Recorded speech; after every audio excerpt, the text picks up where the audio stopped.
குறைந்த விலை நிறைந்த தரம் தங்கள் தேவைகள் அனைத்தும் ஒரே இடத்தில் ஜெயச்சந்திரன். விமர்சனங்களின் அங்கீகாரமும் பெற்றோர்களின் பாராட்டுகளும் நிறைந்த பாராஷூட் இப்போது உங்கள் Disney plus Hotstar. GT Holidays, South India's #1 travel brand. You know you are special when you're with GT Holidays. ஒரே ஒரு கேள்வி, எதுக்காக உங்களுக்கு ஓட்டு போடணும்? இந்த 4 வருஷ ஆட்சியில என்ன செஞ்சீங்க? எதிர்க்கட்சியா இருந்த மக்களுக்காக நீங்க என்ன குரல் கொடுத்தீங்க? அன்னைக்கு எத்தனை தொகுதியில் நின்னீங்க? இன்னைக்கு எத்தனை தொகுதியில் நிக்கிறீங்க? ஓட்டு அரசியல் தெரிஞ்சா பேசணும். சும்மா உட்கார்ந்து யாரோ ஒருத்தர் எழுதி கொடுக்கலாம் பேசக்கூடாது. நாடாளுமன்ற தேர்தல் இப்படிதான் சொன்னீங்க, அமைக்க முடியலையே அப்படின்னு நீங்க கேட்கலாம். ஆனால் சட்டமன்ற எலெக்ஷனில் 2026 கண்டிப்பாக மெகா கூட்டணி அமைக்கப்படும். இந்த வாட்டி அந்த எதிர்கட்சி தலைவர் இல்லாம ஆக்கிருங்க. அது இருக்கிறதுனால தானே பேசிட்டு இருக்கீங்க. அந்த எதிர்கட்சி தலைவர் இல்லாம ஆக்கிட்டா வேலை முடிஞ்சிச்சு உங்களுக்கு. கதை அதுக்கு என்னடா ஆளுமை இருக்கு? யாரா நீ? மரியாதையா பேசுனா மரியாதையா பேசுவோம். உங்களோட மோசமா எங்களுக்கு பேச தெரியும். சென்னைக்குன்னே ஒரு ஸ்லாங் இருக்குது, வட சென்னைக்கு அதை விட பெரிய ஸ்லாங் இருக்குது. அதெல்லாம் பேசணும்னா எல்லாம் பிரிஞ்சு கிடக்கிறாங்கன்னு சூழ்ச்சி செய்கிறாங்க. திமுக இந்த மாதிரி ஒரு கட்டமைக்குதுன்னு சொல்ல வராங்க. ஒன்னா இருங்க, ஒன்றும் இல்லாமல் கூட போங்க, அது எங்களுக்கு பிரச்சனை இல்லை. கண்ணு கேட்டின வரைக்கும் எங்களுக்கு எதிரிகள் இல்லை. துணிச்சல் இருந்தால் தனியாக திமுக நிற்கட்டுங்கிறாரு வேலுமணி. ஜெயலலிதா இருந்தப்போ நாங்கள் அதிமுக நின்னோம். திமுக பக்கம் பேசணும்னு ஆசைப்பட்டீங்கன்னா, திமுக திரும்ப கொடுக்க ஆரம்பிச்சிங்கன்னா அண்ணா திமுக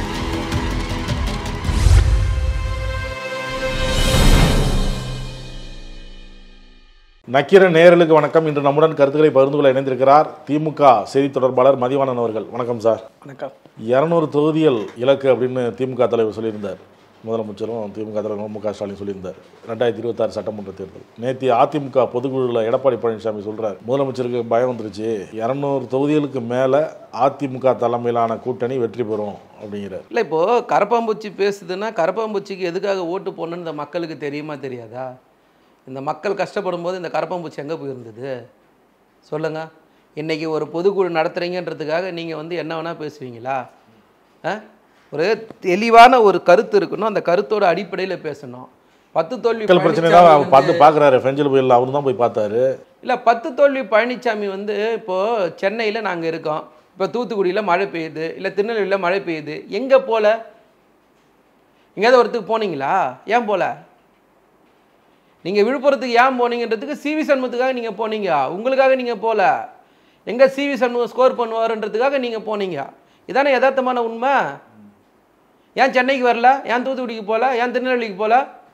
ஏன் மதுரைக்கு போகல? எல்லா ஊருக்கு போனார் அவர். காலத்தில் மக்கள் கஷ்டப்பட்டு இருக்காங்க. ஒரு எதிர்கட்சி தலைவர் ஓட்டு போட்ட மக்கள் கூட நிற்காம நீங்கள் போய் சேலத்தில் உட்காந்துன்னு இருக்கீங்க. என்ன அர்த்தம்? உங்களுக்கு உடனே ஓட்டு போட்டுருவாங்களா? ஒரே ஒரு கேள்வி, எதுக்காக உங்களுக்கு ஓட்டு போடணும்? இந்த 4 வருஷ ஆட்சியில் என்ன செஞ்சீங்க? எதிர்கட்சியாக இருந்த மக்களுக்காக நீங்கள் என்ன குரல் கொடுத்தீங்க? இன்றைக்கி ஒரு தீர்மானம் நிறைவேற்றுறீங்க. அந்த தீர்மானத்தில் திமுகவை கண்டிக்கும் போது மட்டும் தளபதி பேர் சொல்லி கண்டிக்கிறீங்க. அது நான் மோடியை பற்றி பேசும்போது மட்டும் மோடின்ற வார்த்தை வர மாட்டுது. மத்திய அரசை கண்டிக்கிறேன்னு என்ன வருடி விடுறீங்களா? தடை கொடுக்குறீங்களா மோடிக்கு? என்ன பிரச்சனை உங்களுக்குலாம்? உங்களெல்லாம் மக்கள் புறக்கணிச்சிட்டாங்கிறத முதல்ல உணரவே மாட்டீங்க. தொடர்ச்சியாக தோல்வியை கொடுத்துருக்காங்களே, இதுக்கு மேலே என்ன உங்களுக்கு பரிசு வேணும்?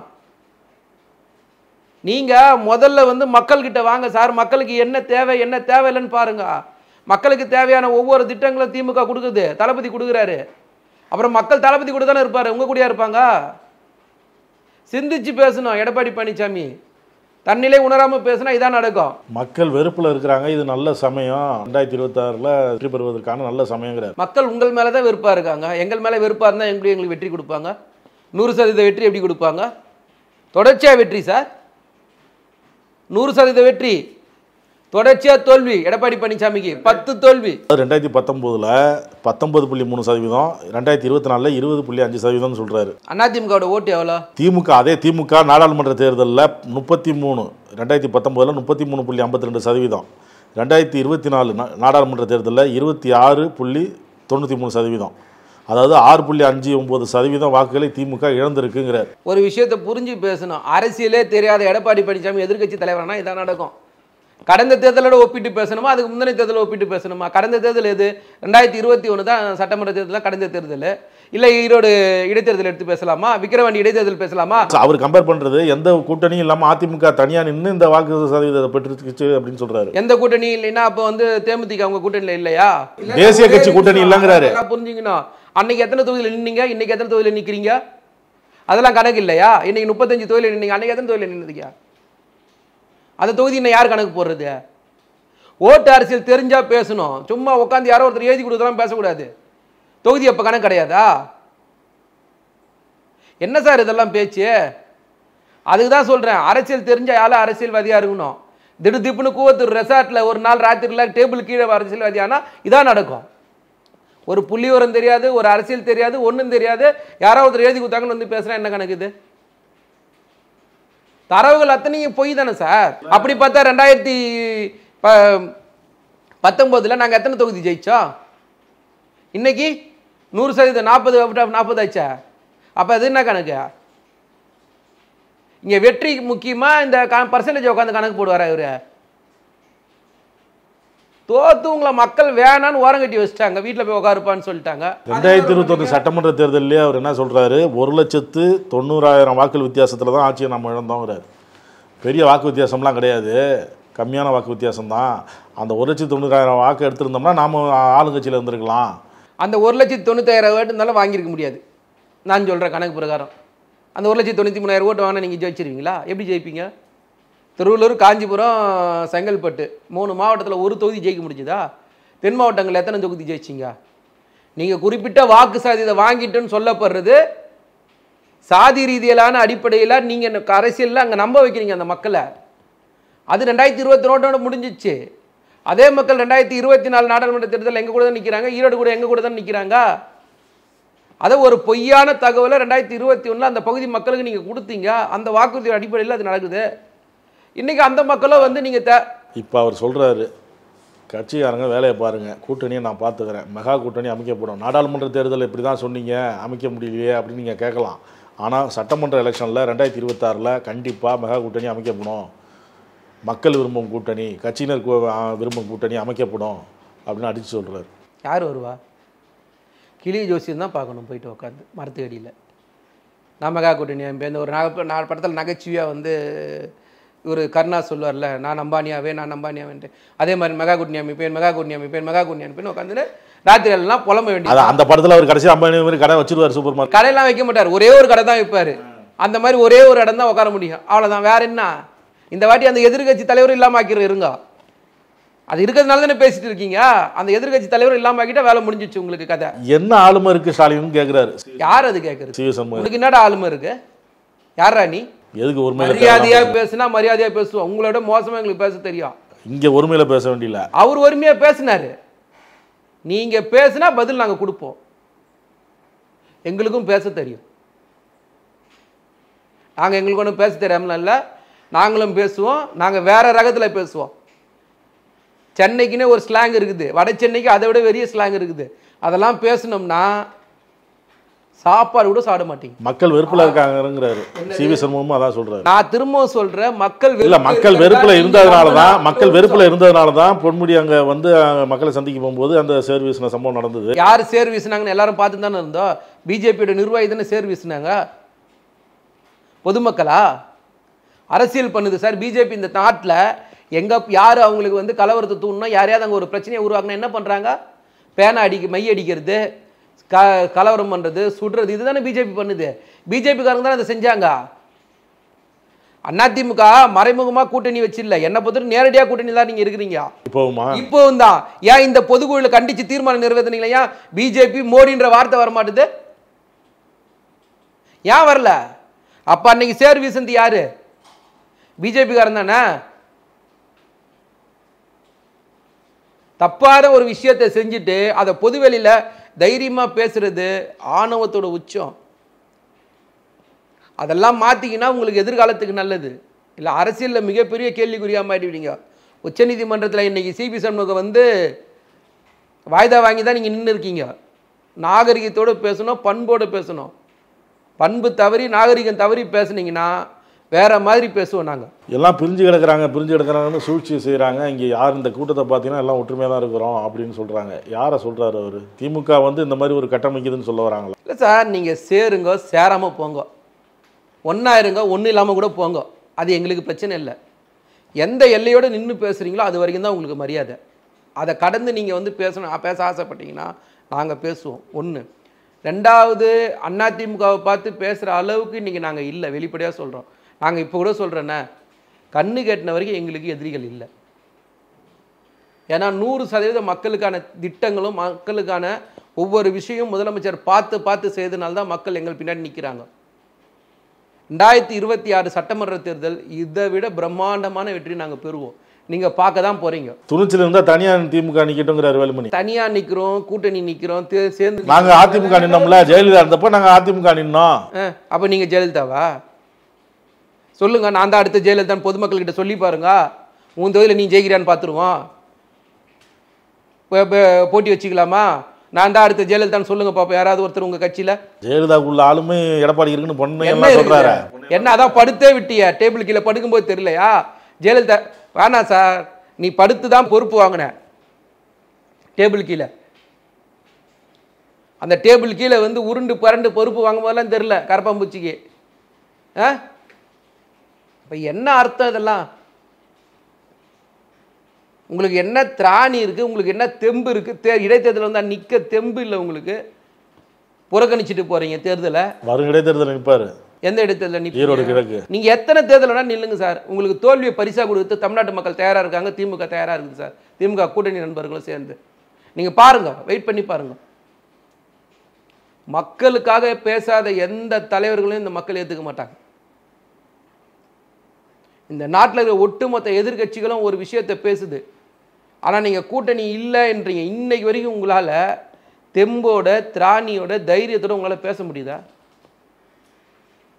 மோடி எதிர்த்து கண்டித்து தீர்மானம் நிறைவேற்றினீங்கல்ல. ஒன் நேஷன் ஒன் எலெக்ஷனில் உங்கள் ஸ்டாண்டு என்ன ஸ்டாண்டு சொல்லுங்க? எதிர்கட்சி தானே, என்ன ஸ்டாண்டு? ஆதரிக்கிறீங்களா, எதிர்க்கிறீங்களா? ஏதாவது ஒன்று சொல்லுங்க. எதையுமே சொல்லாமல் ஒரு பொதுக்குழு கூட்டம் நடத்துகிறேன்னு சொல்லிட்டு தேர்தல் ஆணையம் நடத்துதுன்றதுக்காக உங்களுடைய தம்பட்டத்தை காட்டுறதுக்கு நீங்கள் பண்ணாதீங்க. திமுக பக்கம் பேசணும்னு ஆசைப்பட்டீங்கன்னா, திமுக திரும்ப கொடுக்க ஆரம்பிச்சுன்னா அண்ணா திமுக ஒரு நிமிஷம் கூட தாங்க. கட்சியினர்கிட்ட பேசும்போது சொல்கிறாரு, யானைக்கு பலம் தும்பிக்கை, நமக்கு பலம் நம்பிக்கை. நம்பிக்கை இருந்தால் வெற்றி பெறலாம். தமிழ்நாட்டில் பல பிரச்சனைகள் மக்களுக்கு இப்போ இருக்குது, அதெல்லாம் எடுத்து போராடுங்க அப்படிங்கிறாரு. அவரும் சில விஷயங்கள் சொல்கிறாரு. திமுக ஆட்சி வந்ததுக்கப்புறம் விலைவாசி உயர்வு அதிகமாகிடுச்சு. 50 ரூபாய்க்கு விட்டுருது, தற்போது 75 ரூபாய்க்கு விற்கிது 1 கிலோ பொன்னி அரிசி. தொழில் வரி, பத்திரப்பதிவு கட்டணம் உயர்ந்திருக்கு. கட்டுமான பொருட்களின் விலை வந்து அதிகரிச்சிருக்கு. இது கட்டுமானத்தில் அந்த தொழில் செய்கிறவங்களே வந்து விலையை குறைக்கணும்னு சொல்லி வலியுறுத்துறாங்க அப்படிங்கிறாரு. இன்னொன்று முக்கியமாக சொல்கிறாரு, டாஸ்மாக் கடையில் 10 ரூபா வாங்குறது இன்னும் நிற்கல அப்படின்னு சொல்கிறார். கூடுதலாக வசூலிக்கிறாங்க. தமிழ்நாடு முழுவதும் தினமும் 1 கோடி பாட்டில் விற்பனை ஆகுது. இதில் ஆண்டுக்கு 3600 கோடி ரூபாய் கிடைக்கிறது. இது மிகப்பெரிய ஊழலுங்கிறார். அதாவது வந்து ஊழலை பற்றி பேசுறதுக்கு அதிமுக என்ன தகுதி இருக்குது? உலகத்தில் ஒரு கட்சியோடைய பொதுச் செயலாளர் இருந்த ஒரு அம்மையார், ஒரு நாட்டுடைய முதலமைச்சராக இருந்த அம்மையார் இறக்கும் போதும் ஊழல் வழக்குக்காக இறந்தது யார்? அம்மையார் ஜெயலலிதா தானே. இதே எடப்பாடி பழனிசாமி மேலே டெண்டர் முறைகேடு வழக்கு நிலுவையில் இருக்கா இல்லையா? வேலுமணி மேலே எல்இடி முறைகேடு வழக்கு இருக்கா இல்லையா? இதே தங்கமணி மேலே நிலக்கரி இறக்குமதி ஊழல் வழக்கு இருக்கா இல்லையா? ஆர்வி உதயகுமார் மேலே பாரத் என்று முறைகேடு வழக்கு இருக்கா இல்லையா? காமராஜ் மேலே இலவச அரிசி ஊழல் வழக்கு இருக்கா இல்லையா? விஜயபாஸ்கர் மேலே குட்கா முறைகேடு வழக்கு இருக்கா இல்லையா? ஜெயக்குமார் மேலே வாக்கி டாக்கி ஊழல் இருக்கா இல்லையா? இதுக்கெல்லாம் அனுமதி தராமல் ஆளுநரோட நீங்கள் மறைமுகமாக கூட்டணி வச்சுக்கிட்டு, பிஜேபியோட கூட்டணி வச்சுக்கிட்டு அனுமதி தராமல் பெண்டிங்கில் நிற்கிது. அந்த மசோதாக்களை ஒப்புதல் கொடுத்தா நீங்கள் எல்லாம் எங்கே இருப்பீங்க? நீங்கள் எதோ அடிப்படையில் பேசுகிறீங்க? நீங்கள் சொல்கிறீங்க 2026 சட்டமன்ற எலெக்ஷன் அப்போ டிஎம்கே ஃபைல்ஸ் 3 வெளியிடப்படுங்கிறார் பாஜக மாநில தலைவர். பிஜேபி அதிமுக பேசாது, அதிமுக பிஜேபி பேசாது. ஆனால் எங்கள் 2 பேருக்கும் கூட்டணி கிடையாது. இதை நாங்கள் நம்பணும், பொதுமக்களும் நம்பணும் அப்படின்னு சொல்ல வரீங்களா? அவர் தான் சொல்லிட்டாரு, எடப்பாடி தெளிவாக பாஜக கூட்டணி இல்லைன்னு சொல்லிட்டாரு. என்னோட கேள்வினா, இதெல்லாம் ஊழல் வழக்கு பெண்டிங்கில் இருக்குது. நேராக போய் ஆர்.என். ரவி கிட்ட போய் தானே ஃபைல் கொடுக்குறேன். அவங்ககிட்ட ஆல்ரெடி ஒரு மசோதா பெண்டிங்கில் இருக்குது. பழைய மந்திரிகள் மேலே, முன்னாள் மந்திரிகள் மேலே நடவடிக்கை எடுக்கணும்னா ஆளுநர் ஒப்புதல் தரணும்னு சொல்லிட்டு ஒரு ரீசனால் நிற்க வைக்கப்பட்டிருக்கு. அதுக்கு போய் அனுமதி வாங்கி கொடுக்க சொல்லுங்க. அதுக்கப்புறம் நம்ம இதை பற்றி பேசுவோம். நீங்கள் உத்தமனாக இருந்தால், நான் நல்லவனாக இருந்தால் நடிக்கிறீங்க பாருங்கள், உத்தமர் வேஷம் போட்டு. அந்த பிஜேபி மொத்தமும் நடிகர்கள் சேர்ந்த ஒரு கட்சி அந்த பிஜேபி தான். மோடி ஆரம்பித்து அண்ணாமலை வரைக்கும் மொத்த நடிகை ஒரே இடத்துல இருக்கிறாங்க. நீங்கள் பேசுறது ஒன்று, செய்யறது ஒன்று, உங்கள் நடவடிக்கை ஒன்று. இங்கே எல்லாமே தப்பு தப்பாக பேசுகிறீங்க. அதோட வெளிப்பாடு தான் அந்த உண்மையான பிஜேபி மேலே இருக்கிற பாசத்தால் தான் இந்த பொதுக்குழுவில் கூட எந்த இடத்துலையுமே அதிமுக மோடின்ற பேரையோ ஒன்றிய பாஜக அரசுன்ற பேரையோ பயன்படுத்தலை. அதுவே தமிழ்நாட்டை பற்றி பேசும்போது தளபதி பேரை சொல்லி பேசுகிறீங்கல்ல, இதுதான் உங்களுக்குள்ள அண்டர் கிரவுண்ட் லீடிங். இதுதான் நடக்குது. நீங்கள் ஊழலை பற்றி பேசவே கூடாது. அதே மாதிரி எடப்பாடி பழனிசாமி நேற்று பேசும்போது ஒரு விஷயம் சொல்கிறார். 1 கிலோ பொன்னி அரிசி 50 ரூபா, இன்னைக்கு 75 ரூபா. ஐயா, நாங்கள் பொன்னி அரிசிலாம் சாப்பிட்றது இல்லையா, நாங்கள் சாதாரண அரிசி தான் ஏன் சாப்பிட்றோம். தெரியுதுங்களா உங்களுடைய மேல்மட்ட அந்த மனநிலை தெரியுதா? இங்கே எத்தனை பேர் பொன்னி அரிசி சாப்பாடு சாப்பிட்றாங்க? மோடி மாதிரியே பேசுறீங்க. உங்களுக்கு மேல்தட்டு மக்கள் தான் தெரியுமா, கீழே இருக்கிறவங்க தெரியவே மாட்டோம், நாங்களாம் தெரியவே மாட்டோம்ல. சொத்து வரி இதெல்லாம் சொல்றாரு பத்திரப்பதிவு. யாரால நடந்த தவறு இது? 10 வருஷமா சொத்து வரி ஏன் உயர்த்தாம வச்சிருந்தீங்க? கொஞ்சம் கொஞ்சமா உயர்த்தி இருந்தா அந்த பிரச்சனை வந்திருக்குமா? நிர்வாக திறனற்ற அரசு சார். அன்னைக்கு அதிமுக, ஜெயலலிதா, எடப்பாடி, ஓ பன்னீர்செல்வம், இந்த 3 பேர் சேர்ந்த நிர்வாக திறனற்ற இந்த அரசுல நீங்க செய்த குளறுபடிகள்லாம் யார் சார் பொறுப்பேற்றுக்கிறது? நிர்வாக திறனற்ற அரசுன்னு திமுக சொல்றாரு அவரு. நாங்க ஆதாரத்தோட தர ஆட்சியில இருந்து நாங்க வெளியில வரும்போது எவ்வளவு கடன் இருந்தது, இப்ப எவ்வளவு கடன் இருக்கு, அதெல்லாம் அவர் சொல்றாரு. நாங்க ஒரு உதாரணத்தை சொல்றேன். வரி வருவாய் பற்றாக்குறைய முந்தா நேற்று சிஏஜி அறிக்கையில் திமுக அரசு, தளபதி அரசு குறைச்சிருக்குன்னு சொன்னாங்க. நீங்க வருவாய் பற்றாக்குறை எவ்வளவு வச்சுட்டு போனீங்க? ஒரு சின்ன உதாரணம், ஒரே ஒரு சாம்பிள் நான் சொல்றேன். சொல்லுங்க அவங்கள. புள்ளி வரன்றது எதன் அடிப்படையில் சார்? நாங்கள் 2014 கொடுத்துட்டு போகும்போது ஈவியோட கடன் எவ்வளோ சார்? 2018 திமுக அரசு வெளியில் போகும்போது தலைவர் கவர்மெண்ட்டை கொடுத்துட்டு போகும்போது அன்னைக்கு தமிழ்நாட்டோட கடன் எவ்வளோ சார்? அதுக்கப்புறம் கடன் எப்படி சார் உயர்ந்தது? யாரால உயர்ந்தது சார்? ஒரு நாளைக்கு நீங்க அதாவது அதிமுக, நான் சொல்றது 3 பேருமே, அம்மையார் ஜெயலலிதா, ஓ பன்னீர்செல்வம், எடப்பாடி, 3 பேர் சேர்ந்து ஒரு நிர்வாகம் பண்ணீங்கல்ல. எடப்பாடி பழனிசாமி ஒரு விஷயத்தை தெளிவாக உணரணும். 2016 கூட எடப்பாடி பழனிசாமிக்கு இந்த நாட்டு மக்கள் ஓட்டு போடல, அம்மையார் ஜெயலலிதாவுக்கு தான் ஓட்டு போட்டாங்க. திண்ணையில் படுத்தவனுக்கு திடுக்குன்னு கல்யாணம் வந்த மாதிரி திடுக்குன்னு முதலமைச்சரான எடப்பாடி பழனிசாமிக்கு நிர்வாகம் பண்ண தெரியாம ஒரு நாளைக்கு 89 கோடி வட்டி மட்டும் தமிழ்நாடு அரசு கட்ட வேண்டிய சூழ்நிலைக்கு தள்ளிட்டு போனது யாரு? பேச சொல்லுங்க அவங்கள. நாங்க பேச தயாரா இருக்கோம். அப்ப நீங்க உள்நாட்டு உற்பத்தி எவ்வளவு குறைச்சிங்க பேசுங்க. ஸோ எல்லாத்துலேயுமே தவறு மேல தவறு செஞ்சுட்டு இன்னைக்கு எங்களை பார்த்து கேள்வி கேட்கறதுக்கு உங்களுக்கு என்ன தகுதி இருக்கு சொல்லுங்க. ஒரு விஷயத்தை ஒரு எதிர்கட்சியா இருந்து பேசுறீங்க, ஒரு எதிர்கட்சி தலைவராக இருந்து பேசுறீங்கன்னா தரவுகள் அடிப்படையில், உண்மையின் அடிப்படையில் பேசணும். இல்லைன்னா மக்கள் உங்களை புறக்கணிச்சிருவாங்க. வேலுமணி பேசும்போது திமுக ஒரு முறை வெற்றி பெற்றால் அடுத்த முறை மிகப்படு தோல்வியை சந்திக்கும். வரலாறை மாற்றி காமிச்சோம்னா அது கூட எப்போ? கடந்த 50 வருஷத்துல தான். 67 ஆட்சி வந்ததுக்கப்புறம் 69 யார் ஆட்சிக்கு வந்தா? 71 யார் ஆட்சிக்கு வந்தா? இல்லை எனக்கு இந்த அதான் சொல்கிறேன்ல, இந்த எடப்பாடி பழனிசாமி, வேலுமணி எல்லாம் இந்த ஆட்களை வச்சு அந்த அம்மா வந்து ஒரு கட்சி நடத்துது பாருங்களா, அது உண்மையாகவே பெரிய விஷயம்தான். ஒரு சில வார்த்தையை நான் தவிர்க்கிறேன். திமுக ஒரு தடவை ஆட்சிக்கு வந்தால் 2வது தடவை ஆட்சிக்கு வருது, ஒன்று தெரிஞ்சு பேசுங்க, இல்லை தெரியலையா எட்ட கேட்டு பேசுங்க. எல்லாம் என்ன பேச்சு சார்? இதெல்லாம் ஆதாரமே இல்லை. ஆதாரத்தோட நாங்கள் சொல்கிறோம், அப்புறம் எப்படி வந்ததுன்னு கேட்டால் அதுக்கு பதில் இருக்கா உங்ககிட்ட? வரவே இல்லையா? சட்டசபையை கூட்டுறதுக்கு பயப்படுறாங்க. இப்போ பாருங்க, கடைசியாக 2 நாள் தான் நடத்தியிருக்கிறாங்க. சட்டசபையை கூட்ட நாங்கள் பயப்படல சார். சட்டசபையை கூப்பிட்டா நீங்க வந்து சட்டசபைக்கு வந்து பேச வரீங்களா? ஒரு நிமிஷம். கடந்த முறை சட்டமன்ற கூட்டத்தொடர் நடந்தது இல்ல, வந்து கலந்துக்கிட்டாரு. இல்ல நான் சொல்றது கேளுங்களேன். கொடநாடு கொலை வழக்கு சம்பந்தமா ஒரு விசாரணைன்னு சொன்னதுக்கு வெளிநடப்பு செஞ்சு சட்டசபைக்குள்ளே வரணும். அந்த கூட்டத்தொடர் ஃபுல்லா புறக்கணிச்சது யாரு? எடப்பாடி பழனிசாமி தானே. அப்புறம் உங்களுக்கு சட்டமன்றம் நடந்தாலும் நீங்க உள்ள வர மாட்டீங்க, நடக்கலனாலும் உள்ள வர மாட்டீங்க. நீங்க ஏன் அதை பத்தி பேசுறீங்க? தேர்தல் வாக்குறுதியில சொன்னபடி ஏன் நடத்தலன்னு கேக்குறாரு. எதிர்கட்சி தலைவராக இருந்து நடத்தணும்னு ஆசைப்பட்டா கேள்வி கேட்ட விவாதம் பண்ண உள்ள வந்து உட்காருறோம். உள்ள வந்து உட்கார்றது இல்லை, வெளிநடப்பு செய்றீங்க.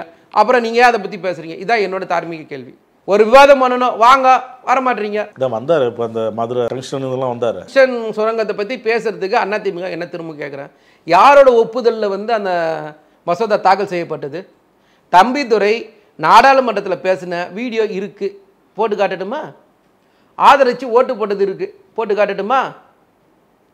நீங்கள் இவரே ஒரு படத்தில் நகைச்சுவேன், இவரே வைப்பாராம் இவரே எடுப்பாரன்ற மாதிரி இவரே ஒரு மசோதாவை ஆதரிப்பாராம், இவரே அதே மசோதாவை எதிர்ப்பாராம். எங்களெல்லாம் எப்படி இருக்கு பார்த்தா?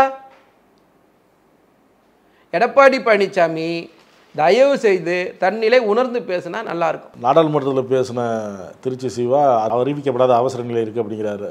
இங்கே ராசா பேசும்பொழுது 6 கூறுகள் இல்லை இந்த ஆட்சியில், மிசா காலத்துலையாவது ஜனநாயகம் இல்லை, ஆனால் இங்கே வந்து சட்டம் சரியில்லை, நீதித்துறை இல்லை, எல்லாமே இதாக இருக்குது அப்படிங்கிறார். ஆமாம் சார், ராஜா அண்ணன் வந்து இப்போ சரியாக தானே பேசுகிறாரு. ராஜா அண்ணன் என்ன சொல்கிறாரு, பாஜக ஆட்சியில் வந்து ஜனநாயகம் இல்லை, பாஜகவோட ஆட்சியில் மதசார்பின்மை இல்லை, பாஜகவோட ஆட்சியில் வந்து சட்டத்தின் ஆட்சி இல்லை, பாஜகவோட ஆட்சியில் சமத்துவம் இல்லை, பாஜகவோட ஆட்சியில் கூட்டாட்சி இல்லை, பாஜகவோட ஆட்சியில் நீதித்துறை சரியாக செயல்படலைன்னு தானே சொல்கிறார். சரியாக தானே சொல்கிறாரு.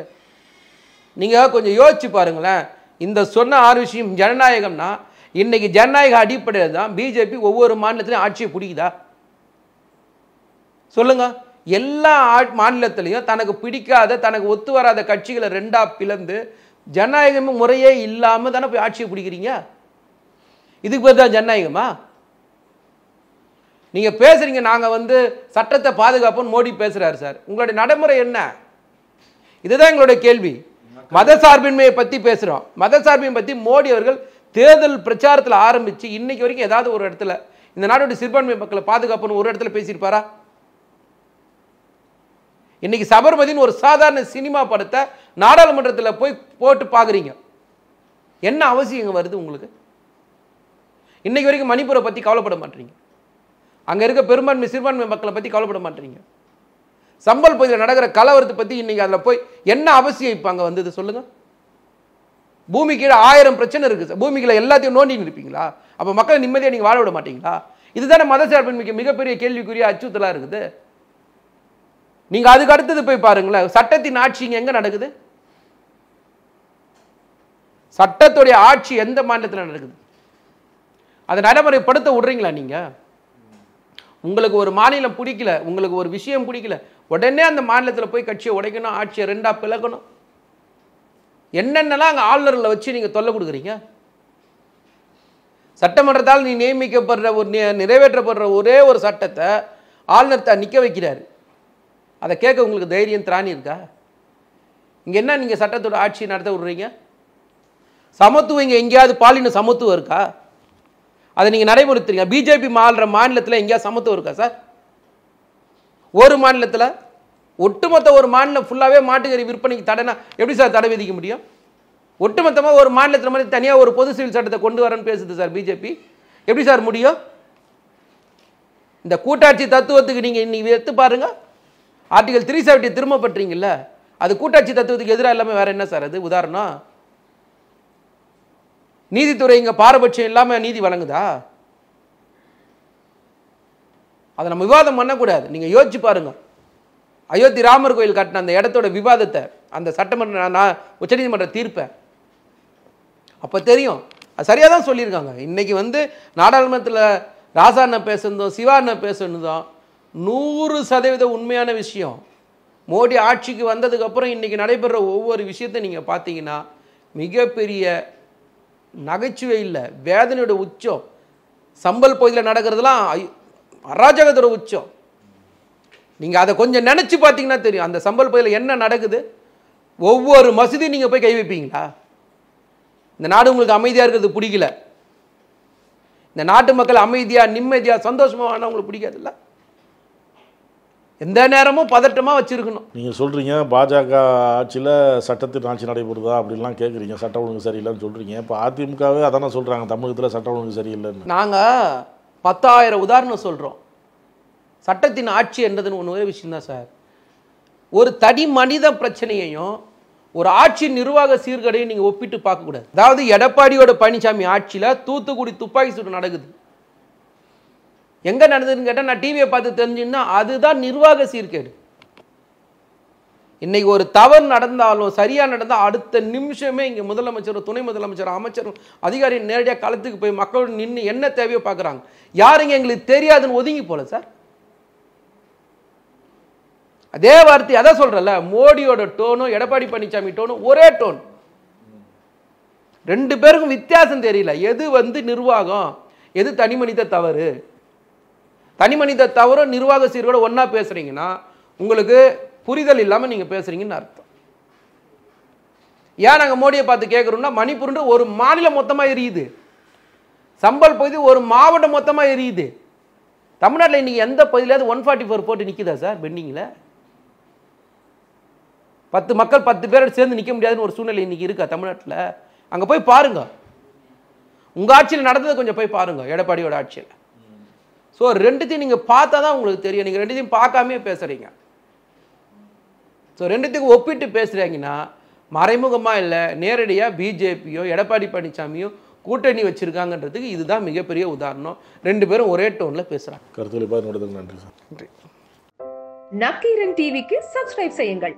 உங்கள் ஆதரவே எங்கள் பலம். ஆசிரியர்களுக்கு நண்பனாகவும் மாணவர்களுக்கு ஆசானாகவும் திகழும் தேர்வு வழிகாட்டி. ஒவ்வொரு பாடத்திற்கும் அனுபவமிக்க ஆசிரியர்களின் துல்லியமான தெளிவான விடைகள். CNC இருக்கு, தேர்வு பயம் எதற்கு? இது தீரன் பப்ளிஷிங் ஹவுஸ் விற்பனை வெளியீடு.